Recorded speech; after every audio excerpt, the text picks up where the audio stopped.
Welcome to the University of Washington and the Office of Public Lectures special weekly series, Coexisting with COVID-19.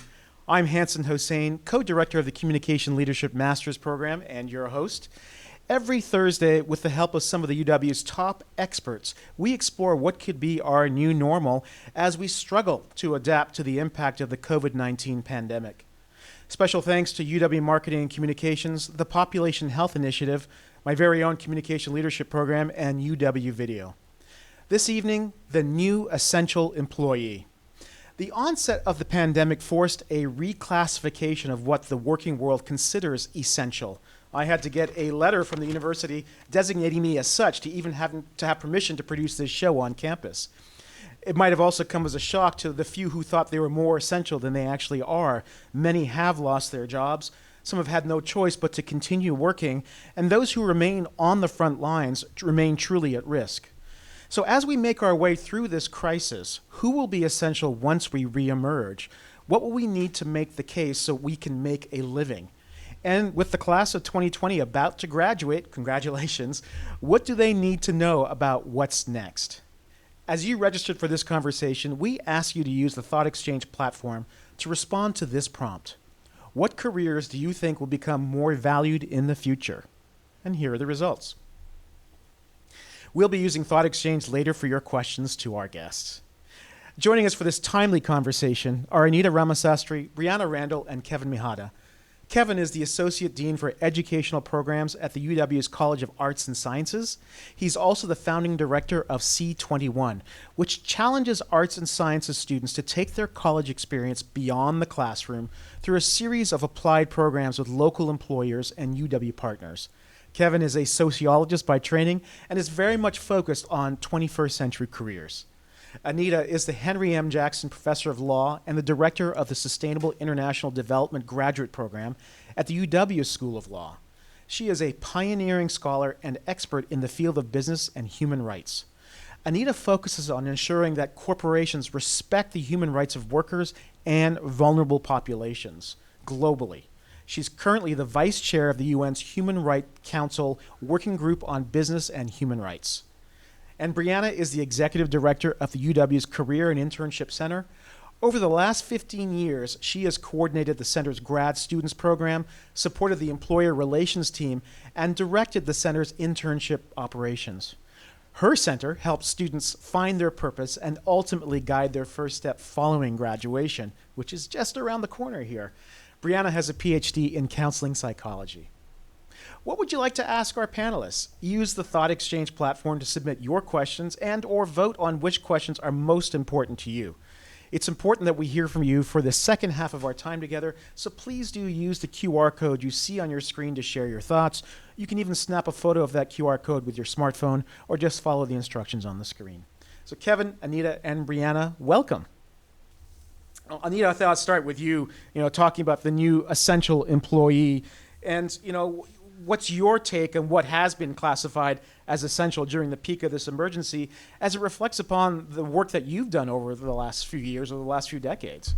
Yeah, well, the workers that I am talking about as essential, and I actually don't like the word. I use the term frontline worker, and unfortunately in this world, disposable worker are the people who we're valuing now as essential. So there are people like the people delivering our Amazon products, grocery store workers, people that are in meat processing plants.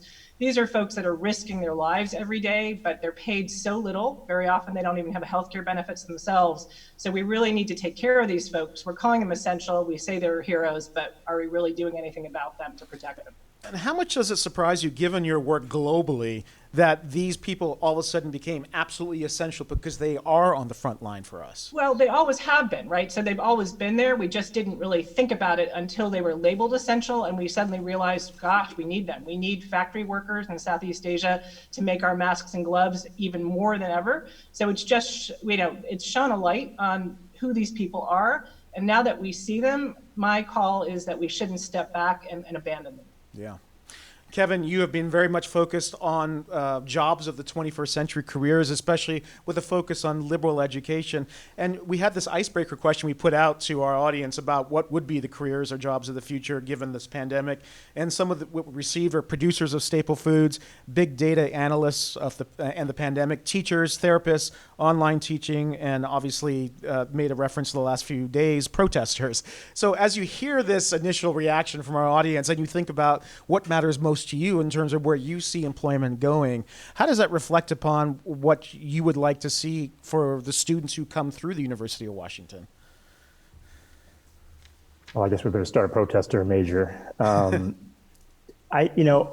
A liberal education has never really been about, this moment and today and next month and next year. It's always been about 5 years, 10 years, 20 years. How do you look ahead to a future that we really can't predict? And so I think, what the COVID crisis has done is sort of moved that horizon of uncertainty and unknowability from years. I mean, it's been kind of getting closer because of technology anyway, but moved it to it's like right in our face now. And we don't even know what's going to happen in a few months from now. And so I think, the breadth that we have always built into or claimed is the core of a liberal education and communication and critical and creative thinking and collaboration. Those have always been long-term investments. That's how we talk about a liberal education. Those are for a future we can't yet imagine. And so in that sense, I think it's never been more important than it is now when we are in the heart of the uncertainty, even in the near future. Because it seems like what you're saying is that uncertainty and unknowability, liberal education really equips you to manage and adapt appropriately to that particular situation. I think it does. I mean, that's certainly always been our goal.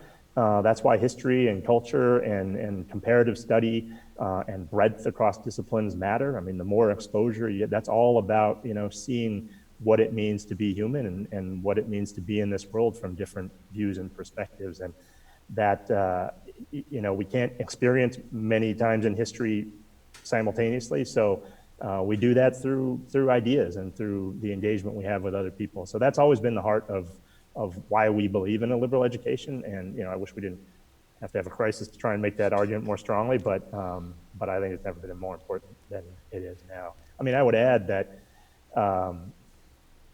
diversity has always been at the core of a liberal education, diversity of ideas, and in particular, the breadth of human experiences that produce those ideas. And so, when I think of this moment, not only in terms of COVID, but also in terms of, Black Lives Matter and the upheaval and the reflection that I hope we're engaging now, a concept like white privilege, that's not really a subtle, I mean, that's not an easy thing to understand. That's a nuanced thing. And I think that doesn't come from engineering. I mean, no offense. I got friends who are engineers. I think that's why we need a liberal education as well to wrestle with the hard stuff like we're trying to do now.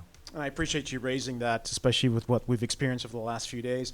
Briana, given your role, in many ways, you are what people would imagine you are the first stop for any student worrying about their future. We can only imagine what you've been hearing from students who are anxious about jobs, given the current situation, both economically and societally. What have you been hearing from students? Yeah, I think there are a lot of people who think, and myself included, that we would be seeing a lot of students, more students than normal this time of year, who are kind of panicked or asking the questions and engaging with us in large numbers. And we haven't seen that. And I realize sort of the irony in saying that traffic is down because I'm at risk of making myself and our center look non-essential. I think students have so much going on. Like all of us, they're worried about their own health and family's health and finances and transitioning to online learning. I think thinking about the next step has taken a little bit of a backseat, and rightly so. We do have students, of course, making appointments and asking questions. Are there going to be jobs that are more in demand than others? And also, if they're not able to line up the thing they were hoping to line up this summer, how they can use their summer effectively. And the advice that we're giving right now is not dramatically different than the advice we normally give. And like Kevin said, it's kind of sad that it took sort of a crisis for some of the advice to be taken seriously, but we really want students to build their skills. So whether that's taking advantage of some summer courses, or we now have access to LinkedIn Learning where they can build some skills and put them on their LinkedIn profile.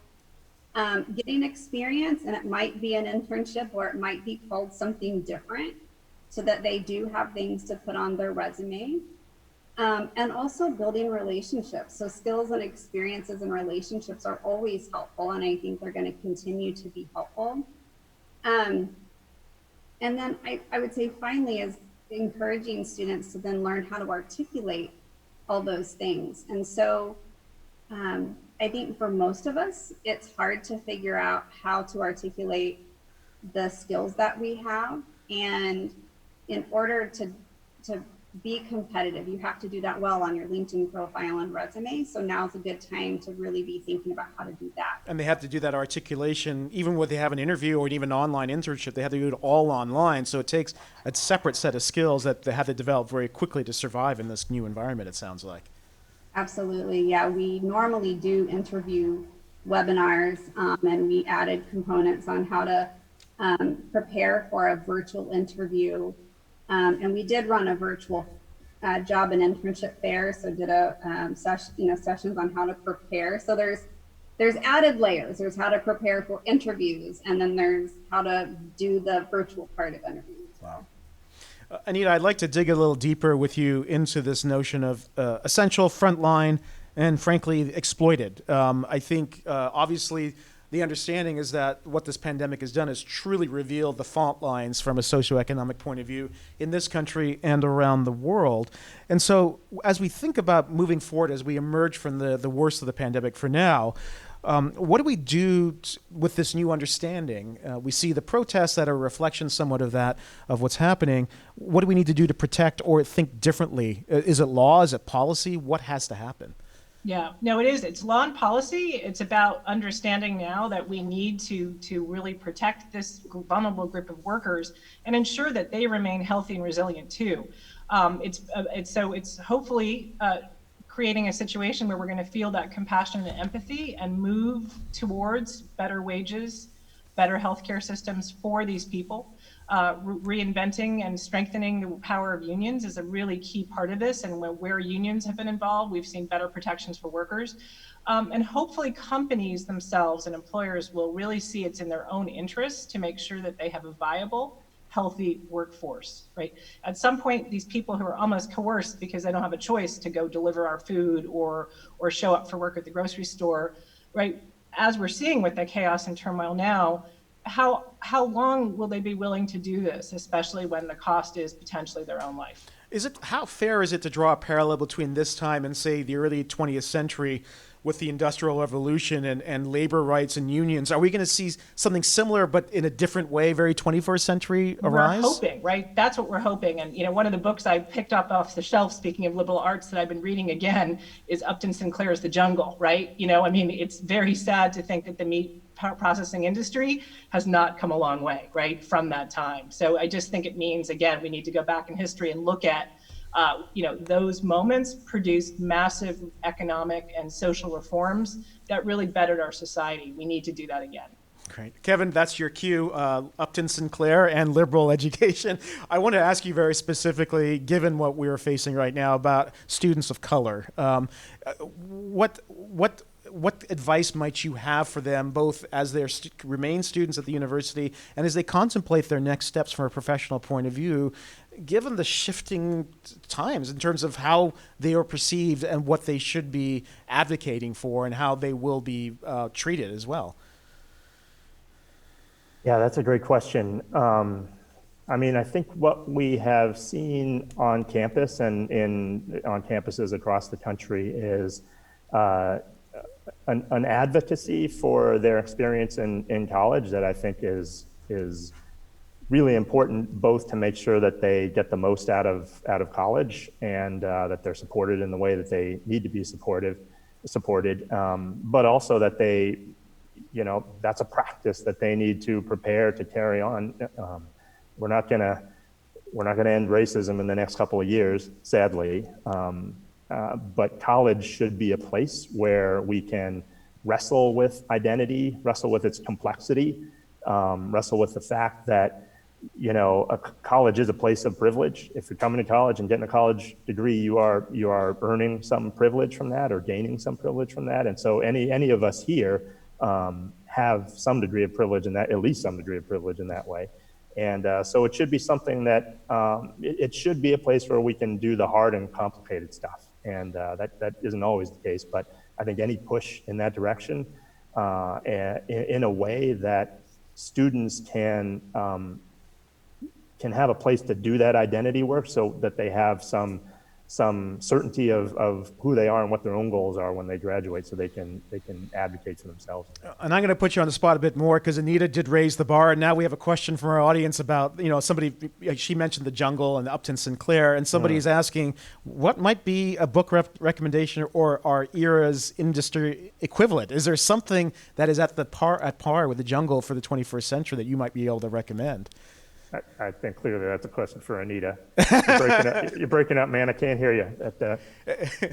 That's all right. I thought I'd try. Obviously, there's a lot of great books out there as we're thinking about how to make sense of all this. So that's okay.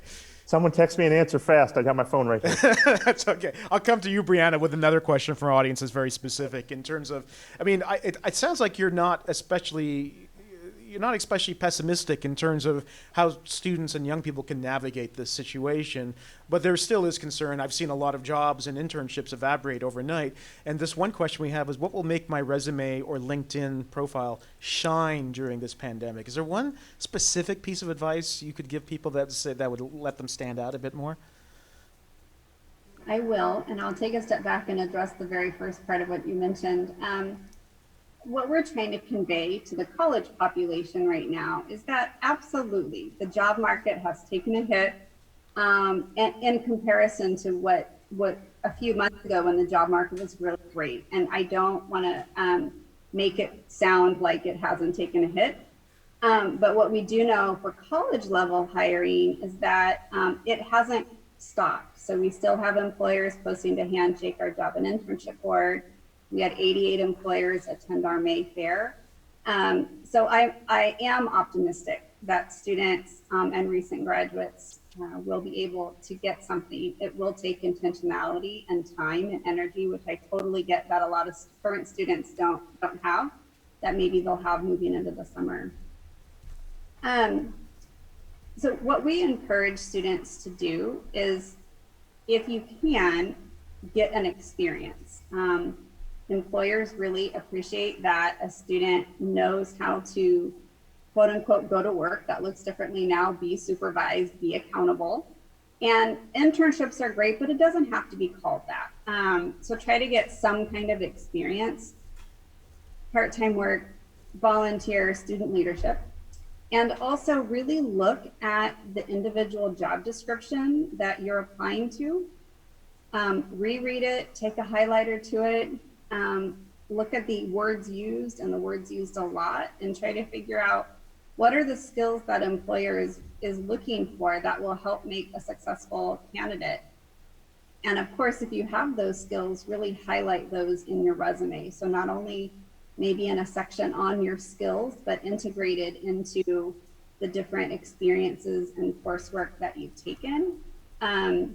Making that really clear for employers, because they are not going to spend a lot of time trying to figure out how you match. And so tailoring that resume is important. That's great. That's very helpful advice. Thank you. Anita, this has been such a shock to the system globally. And it seems like that level of shock requires a concerted global response, thinking about it from an economic and from a labor point of view, especially when you're considering who's exploited and how we protect them. But we've seen a very fractured response around the world, and especially in this country. As we emerge and as we think about how to actually deal with this in a concerted way. How hopeful are you that we will be able to make that happen, given what you see and what you've been doing over the last few years?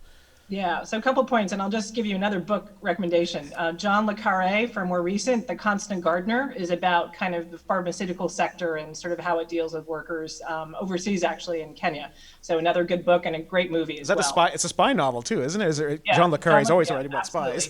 Sort of a spy, a guy who investigates the death of his wife. But the real issue here is we are seeing some, we have to change the way in which corporations behave globally, right? How they treat their workers at home and abroad in supply chains.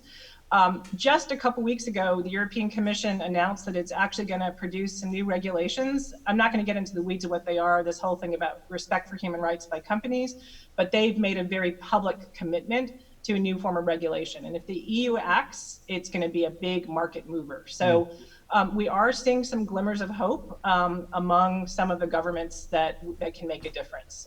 And so hopefully we'll see some more movement in other places as well. Yeah, I mean, here in the United States, obviously, which is a much more sort of business-friendly environment, I imagine that it might be a little different in terms of how we It might, but again, the main thing is that the companies that are American are going to be impacted by those regulations, so they'll change their behavior, and that will have an impact here, hopefully, as well. Maybe not on wage and hour here and things like that, but again, there will be some change. Kevin, massive sort of adaptation at the systemic level. I'd like to talk to you a bit more about, especially when you're thinking about liberal education and adaptation, as you mentioned. This requires a completely different mindset. And I know that you have been very much focused on shifting mindsets around liberal education, but also in terms of expectations when it comes to work in the 21st century. How should we generally, what advice do you have in terms of us shifting our mindset to adapt to what should be our new realities in the coming months and years? You know what, when we started working with employers in C21 a number of years ago, and we would go out and ask them, what are you looking for in our students? What do you need us to do? And we heard a lot of the things that you would imagine, and they needed more of the skills that we traditionally work on. And so we started working with students on those. And over time, we sort of realized that there's sort of two things going on. They do need a certain set of skills. And some of the things we talk about, like critical thinking or communication, I don't know exactly what those things mean, but they make for good words. There's some stuff in there. Those are actually much more nuanced, and some of them are skills, but some of them really have to do more with, and the word we would use is the one you raised, mindset. And, the two elements that I think we now really try to emphasize when we work with students about mindset are, number one, are you solving somebody else's problem? Not just your own, not just the assignment that the teacher gave you, not just the task you need to complete, but whose problem are you solving? And then, is that a problem we're solving? There's all kinds of questions that attach to that. But build around, adding value to your community or your organization or your colleagues, and focus, rather than just saying, I have the ability to do X, well, do the thing that needs to be done to solve the problem, and be that kind of person. And then second, we actually talk about a challenge mindset, which is really not just, it's related to a sort of growth focus, but not just, growing from failure and learning from bad things that happen to you, but can you intentionally seek out areas areas of growth for yourself, but areas that are not comfortable for you, that involve risk, that involve fear, that's really our answer to dealing with uncertainty. When you can't predict the future, which is usually, and you can't tell whether you're supposed to go this way or that way, just make sure that you grow out of it. Make sure you're a different person, when you get to point B. And if you don't have any other direction, pick the one that makes you grow in some way. So we try to give them that emphasis, not only for career, but that actually is how you have a good liberal education. Because you can come to college and just do, assignments that the teacher gives you. We don't usually talk about teachers, so I'm sort of making an emphasis on the school-like nature of what college could be, in contrast to the college experience that we certainly and faculty want students to have, which is a more intrinsic engagement, where you choose, this is what I want to learn, this is why it's important to me, this is how I want to grow. And I think we need to make sure that college is more of that, less like school and more like the kind of growth-oriented not just worker, but citizen that Yep. we imagine them to be when they leave. Well, I love that approach and that attitude, which is what problem can you solve, and also thinking how can academia sort of morph and adapt more concretely to this situation. And that brings to mind, Briana, this is kind of anathema in academia, as we know, that people go to university or to enlighten themselves, to learn, to research, and it's never really been to get a job, even though de facto that it is.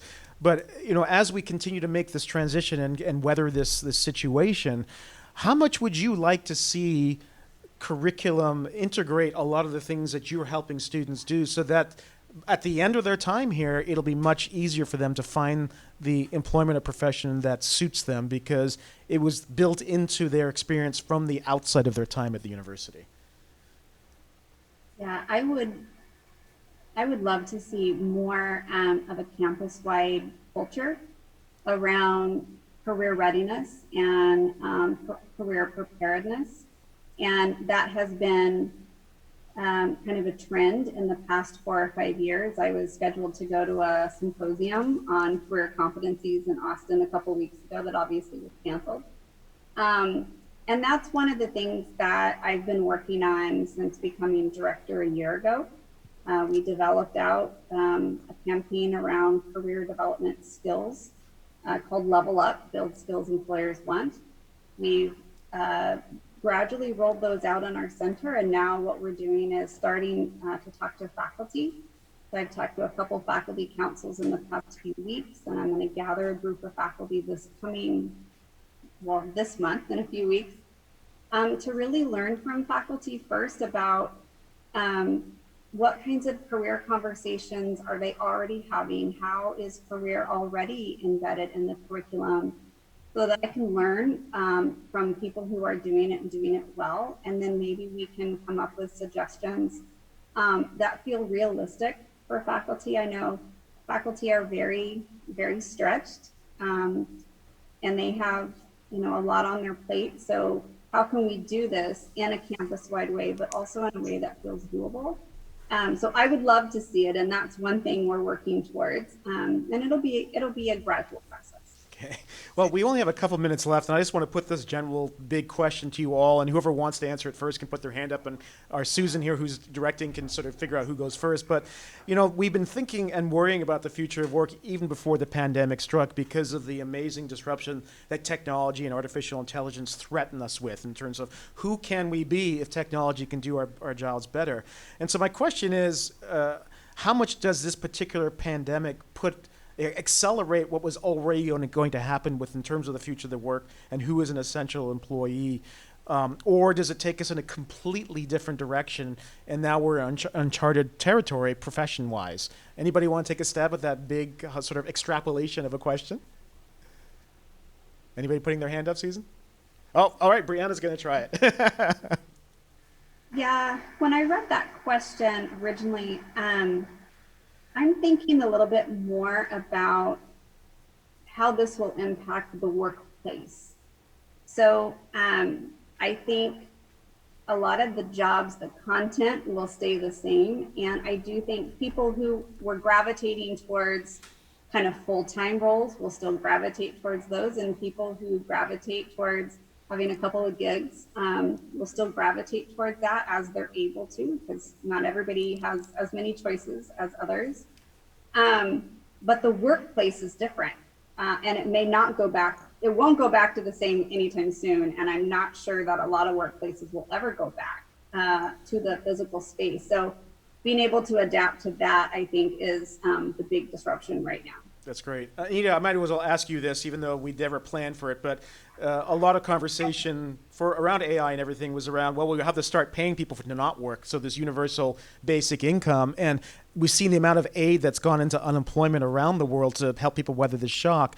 How much might that be part of the conversation moving forward, that we just pay people regardless whether they work or not, just so because that is the new reality? Yeah, no, that is. And as you're talking about disruption, I mean, there are two things, right? Are we going to be replaced by robots? And then in the new gig economy, we're seeing that, gig working was meant to be great, but now those are some of the most unprotected and vulnerable people. So we're going to really have to think about, how do we deal with this? If we go into a new flexible workplace that is not going to be full-time, that may not be at a workplace what are we going to do for those folks? And I think universal basic income or these other kinds of programs, which we're now seeing and economists are looking at, can work, right? We've seen pilots in the US, we've seen pilots in Europe and other places. So it's time for us to really double down and make sure we understand what works. And then, I'm pushing companies as they do disrupt, because they will disrupt, right? They're going to use technology, they're going to lay off workers. That part of what they need to do is to future-proof and to really think about the consequences of these disruptions to the very people who have served them so well, and to try to mitigate those impacts, which they haven't always done. Got it. Kevin, I'm going to bring the last word to you based on a question we received from our audience in terms of this idea that we have to be in a state of lifelong learning to have a secure future. And there's been a lot of conversation in our circles around it's no longer K to 12 in higher education, it's K to 60 or K to 80, that we have to keep reinventing ourselves because of disruption, whether it's pandemic or technological. As you think about what matters most to you and the jobs of the 21st century, how much do we have to go through this reinvention thing once in a while to be able to maintain relevance and to stay employed as we move forward? I mean, that's a great question. And it's always weird to ask somebody with a PhD that question, because that's really all I've ever done is just learn stuff, but waiting for a chance to use it all. I think the concept of lifelong learning we've used in a long time, and I think as a value, we should embrace that. I think sometimes that ends up, sort of being a little too content focused. Like, I just want to learn some more stuff in the area that I already know. And I wonder if a shift to more of a sort of a lifelong challenge or a lifelong growth kind of a thing, what is an area that will involve learning? Obviously, we are talking just about learning, but particularly, if you're trying to look toward the future, go to your weakness rather than your strength, I think is kind of the idea. And rather than just learning more stuff in your strong area, find the area that you're weak, or find the area that's uncomfortable or a challenge for you, and that, again, that mindset or that kind of attitude, I think would help us to broaden our perspectives, not only in work, but in community and family as well. So. Well, I think that's a wonderful call to action to end on. So Kevin, Mihata, thank you very much. Thank you, Anita Ramasastry. Thank you, Briana Randall, for helping us unpack what will be essential about work in the time to come. And that brings us to a special shout out to the class of 2020, which is graduating during interesting times. Congratulations, everyone. Despite this crisis, it has been great to see so many of you around campus grabbing snapshots in your graduation gowns. And we now have a body of work with this, our 5th episode, so you can binge watch them all at bit.ly Coexist Archive. We have that up on the screen, so you can check it out. And join us next week, Thursday, June 11th at 6:30 p.m. Pacific for our next episode, COVID-19 and Mental Health. We'll be answering your questions about our state of mind with faculty guests Liana Lengua and Jonathan Cantor. You can register for the event free of charge at coexisting.eventbrite.com. And we'd love to kickstart our next conversation with you. We're interested to hear what mental health challenges have you witnessed in your community during this pandemic. You can answer now by opening the camera app on your phone and pointing it at the QR code on the screen, or you can go to tejoin.com and enter the code 250-015-482. I'm Hanson Hossein. Thank you for joining us for Coexisting with COVID-19. Be well.